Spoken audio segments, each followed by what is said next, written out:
Hey guys, welcome back for another episode on my channel. Today what we're going to be talking about is 5 things I love and 5 things that I hate about my GTR. But let's be honest, when you own a GTR and you've spent the money that you have on it, there's really nothing that you actually do hate, but just 5 things that you could dislike. And so these are my 5 things that I just really love about the GTR, and there's 5 things that I hate about the GTR. The GTR is all around such an amazing car that I just love this car. It's been one of my dreams. It's my favorite car. So let's get into the video.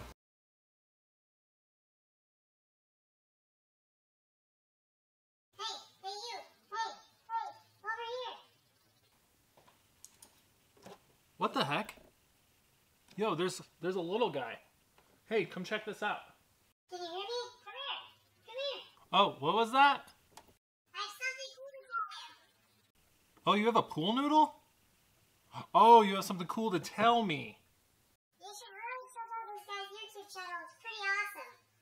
He's doing 5 things he loves and 5 things he hates about his GTR. Oh, I've heard of that guy. He's so awesome. I'll go subscribe right now.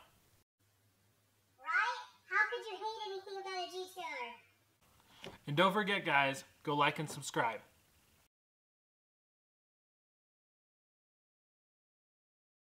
So 5 things that I love and hate about my GTR. Time to go down the list. So for the first one we have, I love the paddle shifters and the way that it accelerates. When you're accelerating, thing just takes off like a bat out of hell.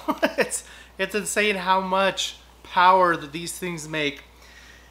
The thing that I hate about the GTR is the clunky gearbox. When you're stopped at a stoplight or just driving, like, the gearbox is just so loud. Like, when you buy a car that expensive, it kind of makes you wonder if it's supposed to be there.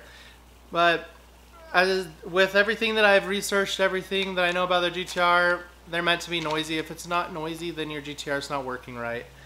The next thing that I love about my GTR is I love how easy it is to modding the GTR and how easy it is to maintaining the GTR. Whenever I have added when I added my intakes, when I had the cob, when I did the service for the transmission, doing the oil, everything's just so simple. On my BMW, it's such a pain to do any of the maintenance on there because everything is so close, and when you end up trying to do intakes on it, it's just there's just not very much room in there. The thing that I hate about it is not all Nissan dealerships will work on the GTR. Even though it has the Nissan badge, not all dealerships will work on them unless they actually have a GTR tech that's there. And so that can be very frustrating. Where I live, we don't have a GTR tech here, so my closest GTR tech is in Salt Lake or in Boise. And so that's quite a drive for me. It's about 3 hours to Salt Lake and about 4 hours to Boise to go either way. The next thing that I love is it comes with a really amazing sound system, and it also comes with those race buttons, so you can put the car in R mode, so you can either drive nice, chill and relax, or you can just go balls out. So really nice features there. It's nice to be able to swap back and forth just so you're not burning all that fuel in R mode. You can go back to the daily driver mode, so on and so forth. And then it also comes with a full Bose system. I mean, how can you complain about a full Bose system? It sounds amazing, and you even got that 8-inch subwoofer in the back. So the thing that I do hate about it is the backup camera. You'd think with spending as much money on this car that they would give you a really decent backup camera. I'd say the backup camera is just often very cloudy. It's hard to see out of. When it's dark, it's even harder to see out of. And I feel like it's just such beeping, like before you're even to the curb, and so you stick clear outside of your parking spot when you're trying to park. The next thing that I love is how well it handles the road. The GTR sticks to the road. That's what it was built for. It was built to be a cornering car. It was built to take off fast, and this car overall handles amazing. You can't. There's nothing to complain about. What I do hate about it is how heavy it is. Even though it handles the road well, even though it accelerates like a bat out of hell, I was like, this freaking thing weighs 4,600 pounds. That's insane. That's the size of a truck. So these cars are heavy. So if you're buying one, just expect that you're you're gonna be supporting some girth. The next thing that I love is how much power each mod gains out of it. The being a twin turbo engine, you gain a lot of power. Like off of just an intake and tune, I mean, you'll see at least a 20-30 horsepower gain, whereas on naturally aspirated, you'll maybe see 5 horsepower. A full catback exhaust, probably another 20-30 horsepower. It's crazy how much these mods increase, especially also if you add tuning into the factor.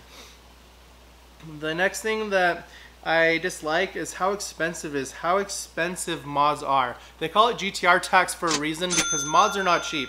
Say an intake for this car was $700-800 bucks, whereas for my 370Z I think I paid $400. And an exhaust for this, if you want a really nicely built exhaust that just, it'd be like 7-8 grand for an exhaust. Or if you end up wanting the Valvetronic ones like the Omnitrix, then you're looking just a little over 10 to 12 grand for that exhaust.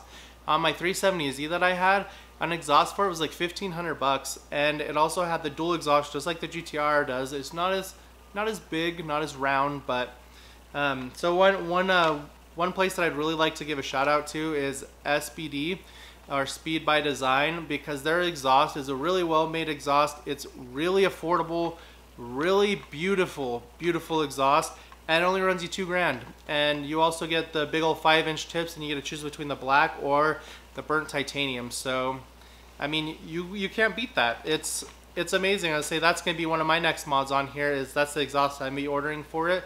And then I've got a ton more mods that I'm gonna be doing to the GTR, so make sure that you stay tuned. Well guys, I really hope that you enjoyed this video, and go ahead and like and subscribe. Keep following. I've got plenty more mods coming out on this car. I would say the list never ends.